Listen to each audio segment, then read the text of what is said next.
40 second में प्रकृति हमें कितनी तबाही दे सकती है, इसका एक जीता जागता उदाहरण है उत्तराखंड के उत्तरकाशी में बराली नाम का एक जगह, जहां से होकर के गंगोत्री की तरफ जाने का वो सबसे अच्छा पड़ाव था। स्वागत है आपका फेवरेट ऋषि के ब्लॉग में। और आज जो हमारा विषय है वो है प्रकृति को लेकर के जो उत्तरकाशी में हुआ है। 40 सेकंड, सिर्फ 40 सेकंड में प्रकृति ने पूरे के पूरे गांव को तबाह कर दिया। कुछ लोग खाना खा रहे थे, कुछ लोग घूम रहे थे, कुछ सोए हुए थे, उनको मौका भी नहीं मिला उठने का और वो सारे के सारे विनाश खत्म हो गए। वहां से एक गांव जहां से गंगोत्री जाने का सबसे अच्छा मार्ग था, सबसे अच्छा पड़ाव था, लोग वहां ठहरते थे, वो गांव आज विलीन हो गया। आज मलबों के अंदर दबा हुआ है वो गांव। 1200 किलोमीटर ऊपर से जब मलबा आया और लगभग 47 किलोमीटर प्रति घंटे की रफ्तार से जब वो गांव की तरफ आया तो लोगों को कितनी तबाही हुई है ये आप कुछ तस्वीरों से देख सकते हैं।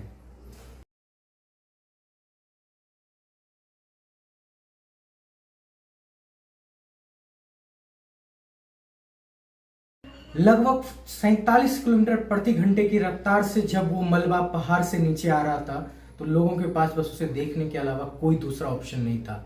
लोगों के पास इतना भी ऑप्शन नहीं था कि वो घर से बाहर निकल सके। मतलब तबाही इतनी दर्दनाक थी कि लोग अपनी मौत को बस देख रहे थे, सुन रहे थे, समझ रहे थे, बट कुछ नहीं पा रहे थे। आखिर ऐसा क्यों होता है? अभी उत्तरकाशी, इससे पहले उत्तराखंड, आखिर क्यों?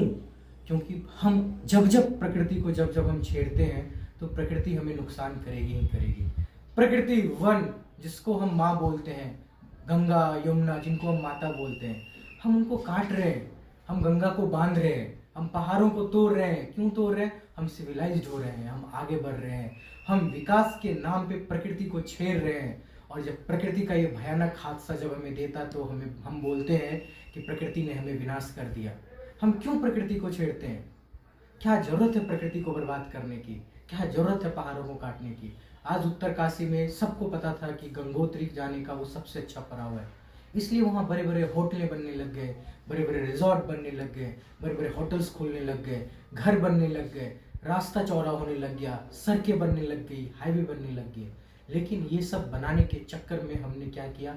हमने पेड़ काटे, हमने पहाड़ काटा। इसके कारण क्या हुआ? प्रकृति का ये विनाशकारी दृश्य आज देखने को मिल रहा है।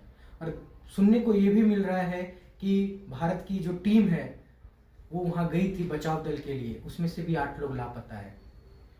यही नहीं, इससे पहले जब उत्तराखंड में जब आया हुआ था तूफान, जब बादल फटा था वहां, तो वहां भी सिर्फ और सिर्फ बचा क्या? केदारनाथ मंदिर, लेकिन उसके चारों तरफ सिर्फ और सिर्फ लाशें बिछी हुई थी। आखिर कब तक हम ऐसा करेंगे? हम उससे प्रकृति को अपने आप पे क्यों नहीं छोड़ देते हैं?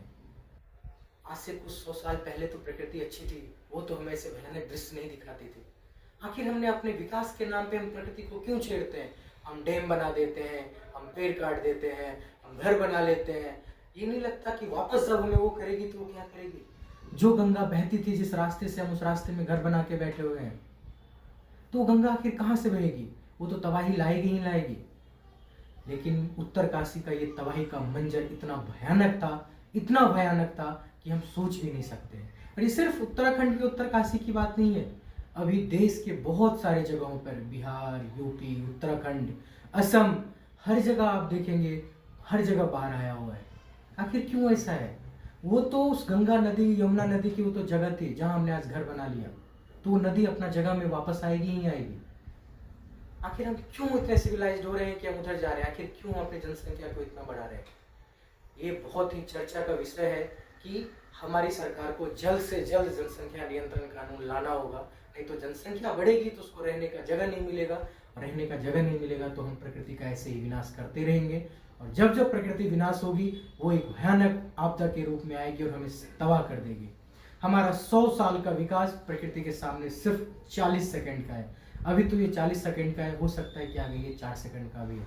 तो आपका मत जो बहुत जरूरी है इस चीज के लिए कि प्रकृति से छेड़ना सही है या गलत है, बिल्कुल कमेंट बॉक्स में डालें इसको, और इस वीडियो को ज़्यादा से ज़्यादा शेयर करें ताकि हमारे सभी लोगों तक पहुंच सके और हम अपने प्रकृति की रक्षा कर सकें। आज के लिए इतना ही, तब तक के लिए आपका धन्यवाद। Thank you so much.